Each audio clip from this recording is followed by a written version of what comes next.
Hey everyone, it's HWSteele here, and this is the second video out of a series of 12 that I'm doing about forecasting with the planets. In this particular video, I want to talk about Mercury returns, planetary returns using the planet Mercury, and I want to look at it heliocentrically or sun-centrically. So let me get Astrolog here, and basically this is one of the simplest, maybe the simplest astrological concept you can use when looking at markets to help you anticipate changes in trends. The basic concept is extremely simple. We're using Mercury, and it's going to be heliocentric. And all we're doing is looking for an important top or bottom, for instance, January 20th, 2016, which is right here. There was a very big, important bottom in the Dow Jones Industrial Average. That's what this market is, the Dow Jones Industrial Average daily chart. So all you do is look for that day, and then you advance the wheel around so that Mercury goes 360 degrees around the zodiac and winds up in the same place, right at 149 degrees of the zodiac in this instance. And then at that point, you can anticipate there being a possibility of a change in trend. Now, here's the thing. This is going to work in some markets. In some markets, it simply won't work in. So you need to test it in your market. And the markets that it does work in, for instance, it does a fairly decent job, Mercury does, in the Dow Jones Industrial Average. You're going to see that you get within a day either side pretty much of turns, and that you're going to have probably about a week or so of a reaction. It's not a huge turn, it's just a little swing that you get here and there. Let's go ahead and start out here. Let's advance the wheel forward so we get back to 149 degrees here, and that happens April 17th. There's one full circle or one return of Mercury, which we'd look at April 18th because the 17th is a Sunday. And we see April 18th is right here. So we have 2 days from this top right here, and then the market trades down. That's a much larger than normal change in trend. Normally we would get a swing like this. That's 3 to 5 days or so. Let's look at this second bottom here, February 11th. All the way back to the 11th here. We see it's 230 degrees. So we advance till we get back to 230 degrees. We see May 9, 2016. And May 9 is right here.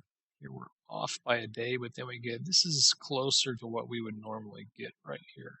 A little swing like this. Let's look at the top here, which is April 20th. And we see 163. So we advance that all the way around for one Mercury return, 163. And we get July 17th, so that would be July 18th. And July 15, 18 is right here, and we see that once again we're a couple days off of the very top, and then the market moves down for what turns out to be about 2 weeks right there. So let me do one more here. There's a big bottom right here in June 27th, 16. 48 degrees, and we advance. Get a return here. 48 degrees. We see September 23rd, 2016.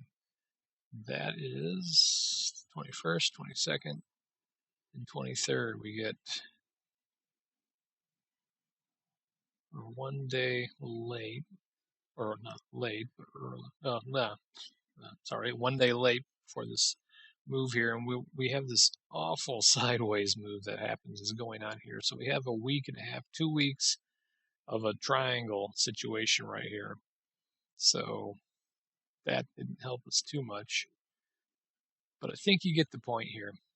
With Mercury and this particular market, you can expect to be within a day or two of a fairly decent turn that lasts you a week or two, or sometimes in instances like this where it lasted about a month right here. And obviously it's not perfectly precise, but it is something that can give you a heads up, and it's only the first stop of many that we're going to make on showing you different methods to use with the planets to help forecast the markets. Now, I recommend that you test this out with all planets, but keep one thing in mind here. Mercury is the fastest planet, and as a result, it gives the shortest term changes of trend in theory.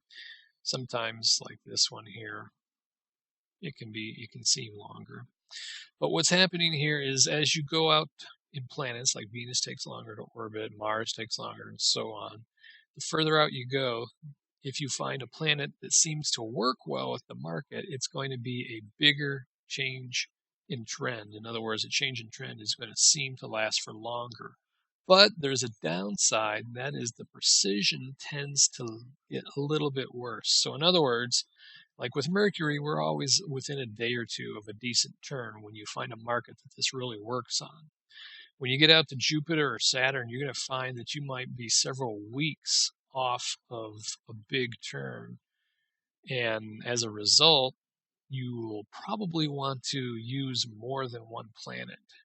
Hopefully you'll find several that work in the market that you like to trade or at least test out. And you'll be able to use the longer term planets to get the bigger swings, and then the shorter term planets will help you hopefully narrow it down some. And this is one of those methods that you really should not use by itself. You're just using it in addition to something else. And there's also one other thing, one nuance to this methodology here. And that is that you can't use repeated returns with the exception of one planet. Now, basically what you're going to find is each planet will give you maybe two returns. Like Mercury, if we started here, we get a return here and then another return after that, and then it starts to lose its precision for a while. And then eventually it kind of comes back into phase where it starts to seem to work again for a few iterations, and then it falls out of phase. And you're going to find that over and over if you just keep using the same anchor date for these planetary returns. And the reason for that is because each cycle of the planet, orbital cycle, I should say, is governed by the next planet out. In other words, for instance, Mercury is 88 days. Let me just do it again. Venus is 225 days, its orbital period, divided by Mercury's 88 days. We see that Venus's orbital period is 2.5 times what Mercury is. Okay, and what that means is that Mercury is going to go around the sun 2.5 times for every one time that Venus does, and that means between 2 and 3 times, 2 and 3 returns of Mercury is going to be the limit before a Venus return happens and starts changing the way that Mercury reacts to that point in the zodiac. I don't think I said that as clearly as I could have, but hopefully it makes sense to you. So basically, each planet that is further out from the sun, its orbital period governs the number of returns that you can use. So basically, you should really just use 1 or 2 returns. The exception to this is Mars, because Mars takes just under 2 years to orbit the sun, and the next planet after Mars is Jupiter. Jupiter takes just under 12 years, so it takes 6 times longer than Mars to orbit the sun.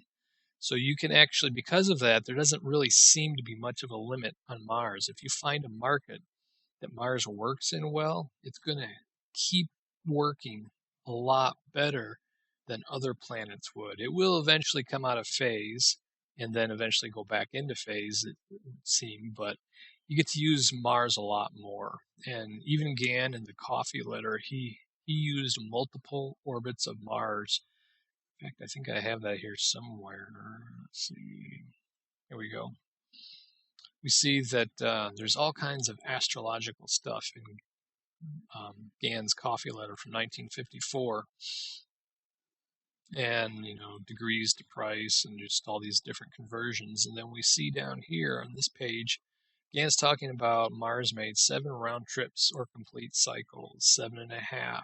Here he's talking about 12 round trips and 9.5 round trips, 9 round trips here of 360 degrees each. He's talking about planetary returns right there. And you see that the only planet he uses multiples of is Mars. And there's a reason for that, because that's the only planet that doesn't seem to have a governor on it like all the other planets do. So anyway, I'm going to go ahead and end the video here since it's a little over 10 minutes long now.